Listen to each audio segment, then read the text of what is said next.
السلام علیکم ملګرو. دا نن اومه روزه ده. دا یو نوی ګچنه موږ دلته پیدا کړه. ماشاءالله ډېر ښایستې اوبه یې دي، ډېرې تکې سپینې، ډېرې صفا. دغه متې ته در ښکاره کړله. د سوموار ورځ ده، اومه روزه ده. دلته زه رالم، دغه ځای یو خانوزۍ ته بیخي ډېر نږدې هم دی، داسې د 20 منټو لاره هم نه ده. بهرحال ډېر ښه لوکیشن دی، ډېر ښایسته ځای دی. د روژه مات دپاره له اختره بعد دغه ځای پر روژه مات او پر پکنیک هم جوړ دی. دغې اوبه دي، اوبه یې موږ در ښکاره کړو. اوبه یې ارزاګي روانې دي. نو چنه دا کوچنۍ چنه بهرحال ډېر ښایسته، ډېر صفا، ډېر خوندور ځای دی.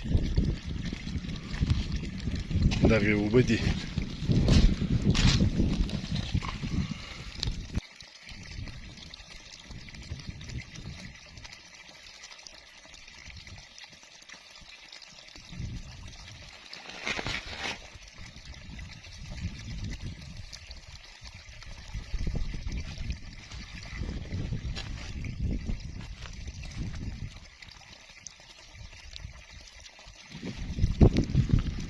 نو یقینا هم اوبه یې ډېرې صفا معلومېږي.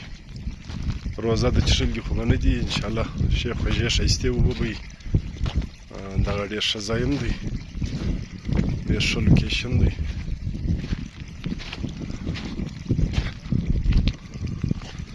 دغه بیا داسې ځایونه جوړ شوي دي لکه یو قسم قدرتي برنډه، مطلب سړی کې کښېنستی هم شي.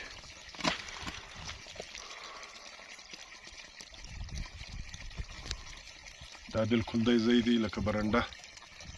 دا تر د ناستې هم ښه ځای نشته. نو د فیملي دپاره د خانوزۍ په ایریا کې دا ډېر ښایسته ځای دی، ډېر ښایسته چنه ده، نږدې هم ده. دا کوم د غونډ غر چې دی د خانوزۍ د هغه شاوخوا دغه ځای دی. هغه بیا بله ښه غټ ځای دی، غټه برنډه ده. دا هم داسې باران ماران یي. دا دغه دغه دپاره د ناستې کې ډېر ښه ځای دی. دا د خلکو دیګو چایو دا هم پخ کړي دي. دغه هم ښه ځای دی، سمه برنډه ده.